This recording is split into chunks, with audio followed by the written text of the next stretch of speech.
മന്ത്രി A K ശശീന്ദ്രനെതിരെ തുറന്നടിച്ച് NCP Kozhikode ജില്ലാ അധ്യക്ഷൻ മുക്കം മുഹമ്മദ് 24നോട്. എ കെ ശശീന്ദ്രൻ ഇനിയും എലത്തൂരിൽ മത്സരിക്കുമെന്ന് പാർട്ടിയിൽ ആരും കരുതുന്നില്ല. എ കെ ശശീന്ദ്രൻ സ്വയം മാറി നിൽക്കാൻ തീരുമാനിക്കുമെന്നാണ് പ്രതീക്ഷിക്കുന്നത് എന്നും മുക്കം മുഹമ്മദ് പറഞ്ഞു. എ കെ ശശീന്ദ്രൻ ഞങ്ങളൊരു കേരളത്തിലെ മുതിർന്ന നേതാവാണ്.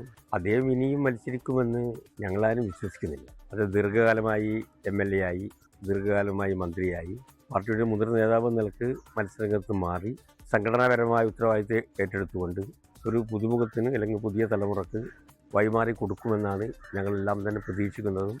ഇനിയുള്ള കാലത്ത് അദ്ദേഹം ആ രംഗത്ത് നിന്ന് മാറും എന്ന് തന്നെയാണ് ഞങ്ങളൊക്കെ പ്രതീക്ഷിക്കുന്നത്. ആരും അദ്ദേഹം മത്സരിക്കുമെന്ന് വിശ്വസിക്കുന്നില്ല. നിഖിൽ പ്രമേശാണ് വാർത്തയുടെ വിവരങ്ങളുമായി ചേർന്നത്. നിഖിൽ, എലത്തൂർ മണ്ഡലം വിട്ടു നൽകണം എന്ന് കോഴിക്കോട് ജില്ലാ നേതൃത്വം NCPയുടെ പരസ്യമായി ആവശ്യപ്പെടുന്നു എന്ന് തന്നെ വേണമോ ഈ പ്രതികരണത്തിലൂടെ മനസ്സിലാക്കാൻ?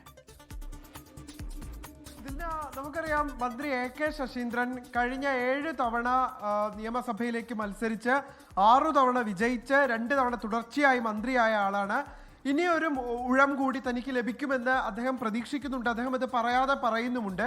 ഈ സാഹചര്യത്തിലാണ് പലതവണ അവിടെയും ഇവിടെയും പറഞ്ഞ് ഇപ്പോൾ ഇതാ പരസ്യമായിക്കൊണ്ട് ജില്ലാ അധ്യക്ഷൻ തന്നെ, NCPയുടെ ജില്ലാ അധ്യക്ഷൻ തന്നെ നേരിട്ട് പറയുകയാണ് മന്ത്രി എ കെ ശശീന്ദ്രൻ ഇനിയും മത്സരിക്കുമെന്ന് പാർട്ടിയിൽ ആരും കരുതുന്നില്ല എന്ന്. അതായത് NCP ജില്ലാ നേതൃത്വത്തിന് ഒരു താല്പര്യമുണ്ട്. അതായത് ജില്ലയിൽ നിന്ന് തന്നെയുള്ള മറ്റാർക്കെങ്കിലും അവസരം നൽകണം. ഇങ്ങനെ തുടർച്ചയായ ഒരേ ആൾ മത്സരിക്കുക എന്നുള്ളതിനപ്പുറത്തേക്ക് NCPയിൽ തന്നെയുള്ള മറ്റൊരാൾക്ക് അവസരം നൽകണം, ഒരു പുതുമുഖത്തിന് അവസരം നൽകണം എന്നുള്ള താല്പര്യമാണ് അദ്ദേഹത്തിനുള്ളത്.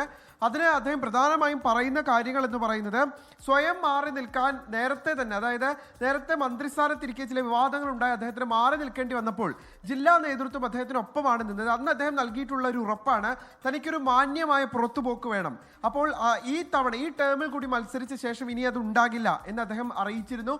എന്നാൽ ആ വാക്കിപ്പോൾ പാലിക്കപ്പെടുന്നില്ല എന്നുള്ള വിമർശനമാണ് അദ്ദേഹം ഉന്നയിക്കുന്നത്. അതോടൊപ്പം തന്നെ അദ്ദേഹം പറയുന്ന പ്രധാനപ്പെട്ട ഒരു കാര്യം, കുറുക്കു വഴിയിലൂടെ സീറ്റ് തരപ്പെടുത്തിയെടുക്കാൻ എ കെ ശശീന്ദ്രൻ കരുതുമെന്ന് താൻ കരുതുന്നില്ല. അത്തരത്തിലുള്ള നീക്കങ്ങളൊന്നും അദ്ദേഹം നടത്തില്ല. ഇവിടെ ഒരു പുതിയ സ്ഥാനാർത്ഥി വരണം, അദ്ദേഹത്തിന് എ കെ ശശീന്ദ്രന്റെ പിന്തുണ കൂടി വേണം. അങ്ങനെ അദ്ദേഹത്തിന്റെ പിന്തുണയോടുകൂടി ഒരു പുതുമുഖം ഇവിടെ മത്സരിക്കട്ടെ എന്നുള്ളതാണ് ജില്ലാ നേതൃത്വത്തിന്റെ നിലപാട് എന്നുള്ളത് മുക്കം മുഹമ്മദിന്റെ വാക്കുകളിലൂടെ ഇപ്പോൾ വ്യക്തമാക്കുകയാണ്. എ കെ ശശീന്ദ്രനെതിരെ NCPയിൽ ഒരു വിഭാഗം ഇപ്പോൾ നേരിട്ട് രംഗത്തെത്തുന്നു എന്ന് തന്നെയാണ് നമുക്ക് മനസ്സിലാക്കേണ്ടത്. നേരത്തെ മണ്ഡലം കമ്മിറ്റികളിലൊക്കെ ഇത്തരത്തിലുള്ള ഒരു വിമർശനം ഉയരുന്ന സാഹചര്യം ഉണ്ടായിരുന്നെങ്കിൽ ഇപ്പോൾ ജില്ലാ അധ്യക്ഷൻ തന്നെ നേരിട്ട് നമ്മളോട് ഇക്കാര്യം വ്യക്തമാക്കുന്ന സാഹചര്യമാണ് ഉണ്ടാകുന്നത്. എലത്തൂരിൽ നിന്ന് തന്നെയുള്ള, അതായത് കോഴിക്കോട് ജില്ലയിൽ തന്നെയുള്ള മറ്റൊരാൾ എലത്തൂരിൽ വരണം എന്നുള്ളതാണ് പൊതുവെ നേതൃത്വം ആഗ്രഹിക്കുന്നത്. മാന്യമായൊരു വിരമിക്കൽ എ കെ ശശീന്ദ്രൻ അർഹിക്കുന്നുണ്ട്, അദ്ദേഹം അത് സ്വീകരിക്കണം എന്നുകൂടി ജില്ലാ നേതൃത്വം പറയുന്നുണ്ട്. 10 വർഷം മന്ത്രിയായ ആൾ ഇനി മാറി നിൽക്കട്ടെ എന്നുള്ളതാണ് ഇവരുടെ താല്പര്യം. അതേസമയം എ കെ ശശീന്ദ്രൻ എലത്തൂരിൽ നിന്ന് മാറണം എന്നാണ് NCP ജില്ലാ ഘടകം പറയുന്നത്. നിഖിൽ പ്രമേശാണ് വാർത്തയുടെ വിശദാംശങ്ങൾ നൽകിയത്. ലോകത്തെവിടെയായാലും ഏത് സമയത്തും 24 വാർത്തകളും ഓഗ്മെന്റഡ് റിയാലിറ്റി പാക്കേജുകളും എക്സ്പ്ലെയിനറുകളും വിശദമായി കാണാൻ ഞങ്ങളുടെ YouTube ചാനൽ നിങ്ങൾക്ക് സബ്സ്ക്രൈബ് ചെയ്യാം.